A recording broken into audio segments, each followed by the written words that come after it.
It's 3 a.m. The house is silent, a vacuum of sound that makes the noise inside your head feel deafening. You are wide awake, your body still but your mind racing, caught in a relentless, high-definition replay of the past. It might be that embarrassing comment you made at a dinner party years ago, the one that landed with a thud and was met with awkward silence. It could be the memory of a professional failure, a project that went sideways, a crucial opportunity missed. Or perhaps it's a more personal regret, a moment of impatience with someone you love, a decision you wish you could unmake. This familiar loop of regret and self-recrimination feels more than just unpleasant. It feels like a verdict on your character, delivered by a hanging judge in the dead of night. Your chest tightens, a wave of heat spreading across your skin. This is not a simple thought, it is a full-body experience. This is what a cringe attack feels like. What you are experiencing is not a moral failing or a sign of weakness. It is a predictable, albeit painful, quirk of your biology. Your nervous system, a sophisticated machine designed for survival, cannot distinguish between a past social blunder and an imminent physical threat. When this memory surfaces, your amygdala, the brain's ancient alarm system, triggers a full-blown threat response. It screams. In response, your adrenal glands flood your system with cortisol, the primary stress hormone.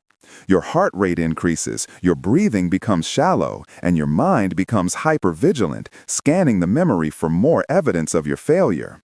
This entire process is known as an amygdala hijack. It happens especially at 3 a.m. because your prefrontal cortex, the rational, executive part of your brain, is partially offline. Its inhibitory signals are weak, leaving the primal, emotional limbic system in charge. You are, in a very real sense, trying to fight a ghost with your fists, and the ghost is winning because your rational mind is still asleep. The Stoic philosopher Epictetus, a man who was born a slave and rose to become one of the most revered teachers in the Roman Empire, understood this internal struggle intimately. He knew that the source of our suffering is rarely the event itself, but our judgment about the event. He taught his students about a powerful internal tool, the ghost witness. This is not some spectral entity. It is your own mind's capacity for reason, the part of you that can step back and observe your own thoughts without being consumed by them. Most of the time, we allow this witness to be a harsh, unforgiving critic. It replays our mistakes and condemns us for them. But Epictetus taught that we have the power to train this witness. We can transform it from a judge into a wise, objective mentor. The automatic reaction is to cringe, to push the memory away, to wish you could rewrite history. The Stoic path, however, invites a courageous pause. It asks you to turn towards the discomfort, not with judgment, but with curiosity. This is where ancient wisdom seamlessly integrates with modern cognitive behavioral therapy.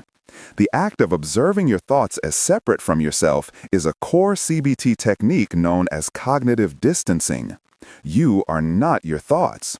A thought is merely an electrical event in your brain. You can learn to see it, label it, and then decide what to do with it. To begin training your ghost witness, you must engage your prefrontal cortex and pull it back online. You do this by asking it specific, structured questions that the emotional brain cannot answer. When the 3 a.m. memory strikes, ask your ghost witness two crucial questions. First, what in that precise moment in the past was truly and completely within my control? Be ruthless in your analysis. Was the other person's reaction in your control? No. Was the final outcome of the project in your control? Only partially. Were your intentions, your preparation, your words, your actions in your control? Yes. This immediately shrinks the problem down from an overwhelming catastrophe to a specific, manageable set of your own actions. The second question is even more powerful. What specific, actionable lesson can I extract from this experience? This question performs a profound act of mental alchemy. It forces your brain to shift from the past-focused, threat-detecting default mode network to the present-focused, problem-solving, executive control network. The energy of regret, which is fundamentally useless, is transmuted into the energy of learning and growth. For a social blunder, the lesson might be, listen more carefully before speaking, or it's better to be kind than to be clever. For a professional failure, it could be, I need to build a better system for tracking details, or I must ask for help earlier. This is not about excusing the past or pretending it didn't sting. It is about honoring the experience by refusing to let the pain go to waste. You are transforming the memory from a source of shame into a blueprint for future wisdom. This conscious reframing is not a passive wish, it is an active intervention in your own neurochemistry. By shifting the narrative from self-condemnation to objective analysis and learning, you send a signal to your amygdala that the threat has been assessed and a plan is in place. The alarm bells begin to quiet, cortisol levels drop. CBT research confirms that this process of cognitive restructuring is one of the most effective tools for reducing anxiety and managing intrusive thoughts. Over time, it leads to demonstrably better sleep quality, improved emotional regulation, and a more resilient sense of self. Treat your past not as a prison sentence, but as a classroom. The tuition was the pain you felt, but the degree is the wisdom you gain. Here is your practice. Do this today or tonight, the very next time a past blunder surfaces. Do not fight it. Let it arise. Then open a notebook or a file on your computer. Write down the memory in one sentence. Below it, write the answers to those two questions. What was in my control? What is the actionable lesson for today? This simple act externalizes the thought, robbing it of its power to echo endlessly in your skull. It is a declaration that you are no longer a victim of your past, but a student of it. You are transforming passive regret into active growth, allowing you to reclaim your peace one memory at a time. This is the first step. But what happens when the ghost witness is still too harsh, its voice still too critical? How do we train it to be not just an objective observer, but a compassionate mentor?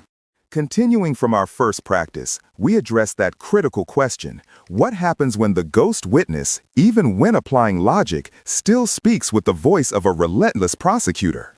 You've identified what was in your control and extracted a lesson, but the feeling of shame lingers, accompanied by a harsh inner monologue. This is the voice of the untrained witness, the inner critic. It doesn't just point out a mistake, it uses the mistake as evidence for a damning verdict on your entire character.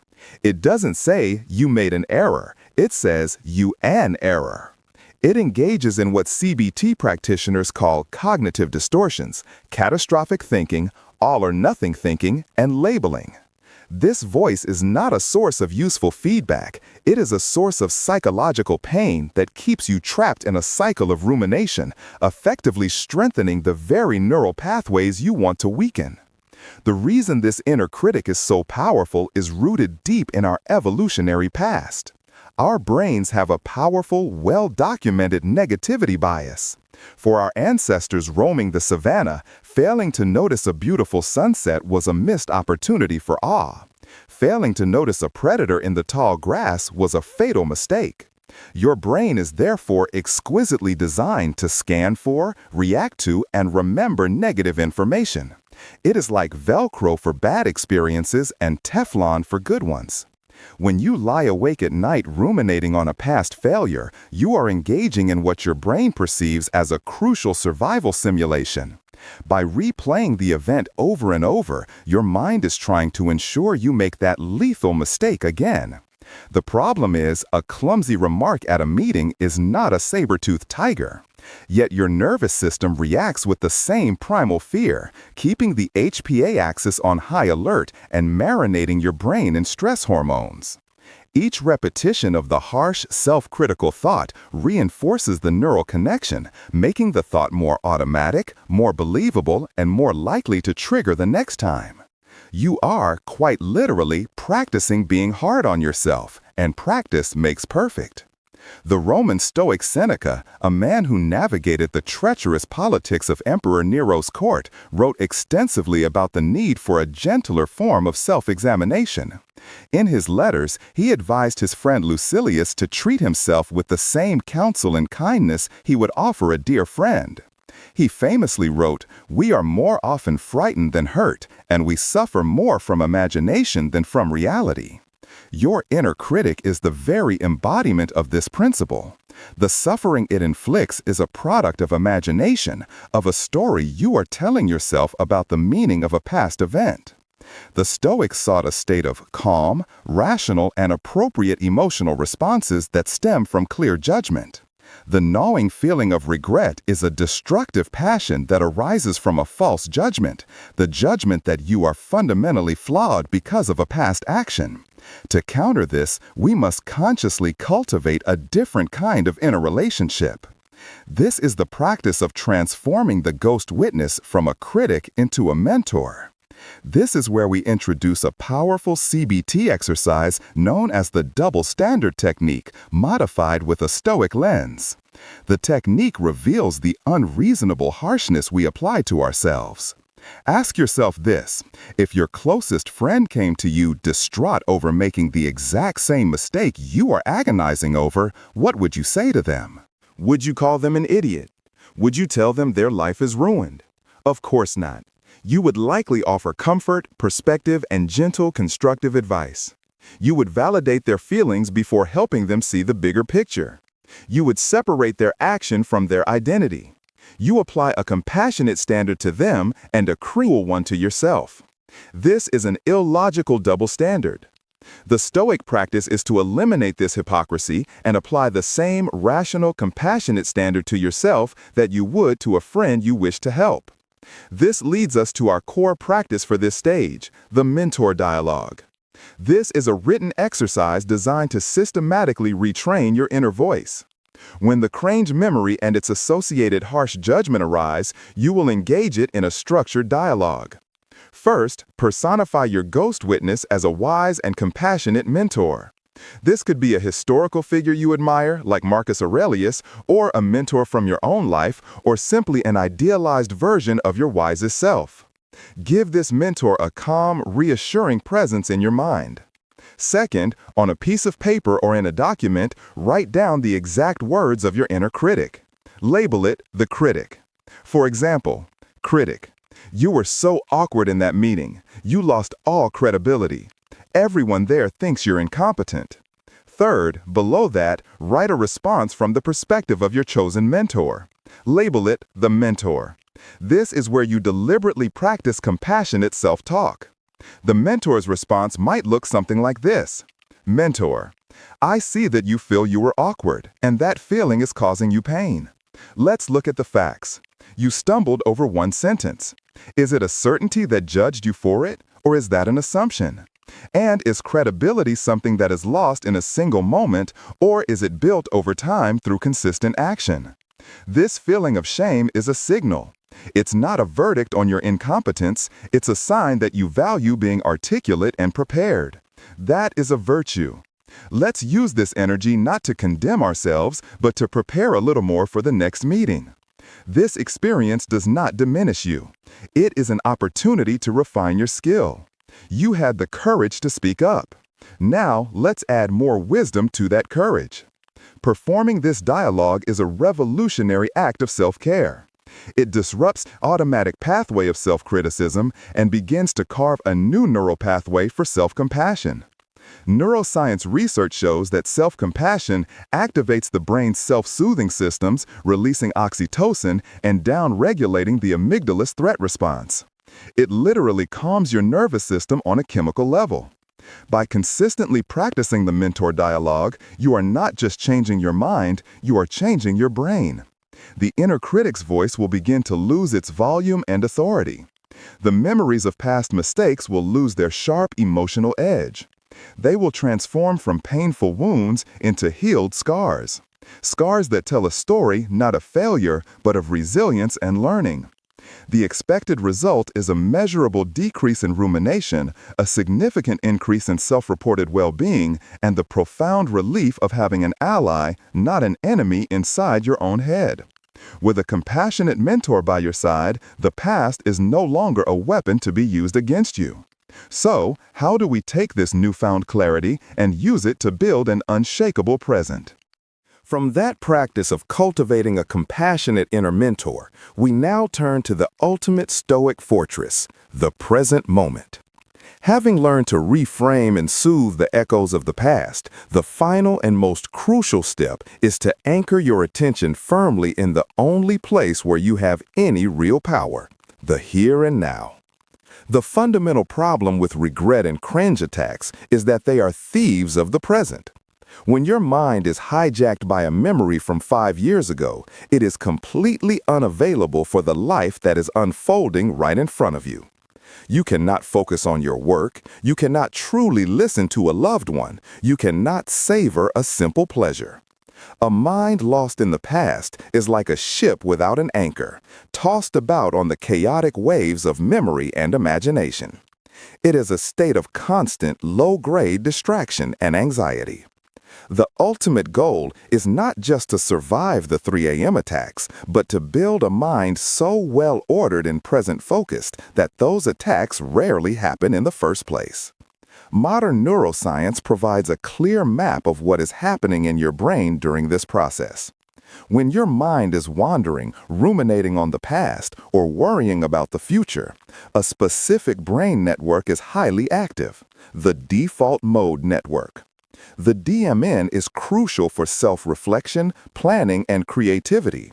But when it becomes overactive and fixated on negative self-referential thoughts, it becomes the neurological engine of anxiety and depression. It's the part of your brain that tells and retells the story of me and all my glorious failures. In stark contrast is the task-positive network, or executive control network, which activates when you are focused on a specific task or sensory experience in the present moment. These two networks have a hydraulic relationship. When one is active, the other tends to be quiet. Therefore, the most effective way to quiet the rumination of the DMN is to deliberately activate the TPN. Every time you pull your attention out of the past and into the present, you are performing a mental push-up, strengthening your ability to control your own focus. This is the philosophical and practical core of the teachings of Marcus Aurelius. As a Roman emperor, he was arguably one of the busiest and most stressed individuals of his time, constantly dealing with wars, plagues, and political intrigue. His book, Meditations, was his private journal, a series of exercises he wrote to himself to maintain his inner peace amidst external chaos. His most consistent advice was to return to the present. He wrote, "Confine yourself to the present." He urged himself to treat the past as dead and the future as unborn. The only arena for action, the only place where virtue can be practiced, is the now. He envisioned the mind, the kol, or ruling faculty, as an inner citadel. This citadel is not about building impenetrable walls to keep thoughts and feelings out. That is impossible. Rather, it is about being the calm, unshakable commander within the walls. The commander observes everything that approaches the gates, a memory, a fear, an insult, but decides what is allowed to enter and influence the inner sanctum. A memory of a past blunder is just a scout from a foreign land. You can observe it, thank it for its information, and send it on its way without surrendering the citadel to panic. This Stoic principle is the ancient precursor to modern mindfulness-based cognitive therapy. The goal is not to aggressively fight or suppress thoughts of the past. As you know, what you resist persists. Pushing a thought away often gives it more energy. The practice is far more subtle and powerful. It is to acknowledge the thought without engagement, like seeing a cloud pass in the sky, and then gently but firmly returning your focus to an anchor in the present moment. This builds the crucial mental muscle of attentional control. Over time, you become the master of your focus rather than its slave. The past loses its power to hijack your attention because you have trained yourself again and again to return home to the now. To forge this skill, we will use a simple but profound practice, the sensory anchor ritual. This is a grounding technique you can use anytime, anywhere, the moment you notice your mind being pulled into a painful memory. First, instead of fighting the thought, acknowledge its arrival calmly and non-judgmentally. Say to yourself, the memory of that presentation has appeared. Hello, memory. This simple act of labeling creates a space between you and the thought. Second, immediately and deliberately shift your full attention to your physical senses. We will use a 3-3-3 structure to make it concrete. Name 3 things you can see right now. Don't just glance, really. Notice the light reflecting off your screen, the grain of the wood on your desk, the color of a book on your shelf. Third, name 3 things you can hear. Listen past the most obvious sound. Can you hear the low hum of a refrigerator, the distant sound of traffic, the sound of your own breathing? Fourth, move 3 parts of your body. Wiggle your toes inside your shoes, roll your shoulders, press your fingertips together. Feel the physical sensations of these movements. This entire ritual takes less than 30 seconds, but it is a powerful pattern interrupt for your brain. It is neurologically impossible to ruminate on an abstract internal memory while also paying close attention to novel external sensory input. You are forcing a hard reboot of your attention, manually deactivating the DMN and firing up the TPN. You are starving the regret loop of its only fuel, your attention. The payoff of this practice extends far beyond stopping cringe attacks. This is about building what you might call mind muscle. Each time you perform the sensory anchor ritual, you are strengthening the neural circuits in your prefrontal cortex responsible for executive function. The long-term result is not just a quieter mind, but a more powerful one. You will experience a fundamental increase in your ability to concentrate on complex tasks, to be fully present and engaged in conversations with people you care about, and to find peace and contentment in the simple reality of the present moment. You are building the citadel of your mind brick by brick with each conscious return to the now. By observing your past with a wise witness, mentoring yourself with compassion, and anchoring yourself firmly in the present, you reclaim your mind. You transform regret from a thief of peace into a teacher of virtue. The past has no power here. The present is yours to command. Live it well.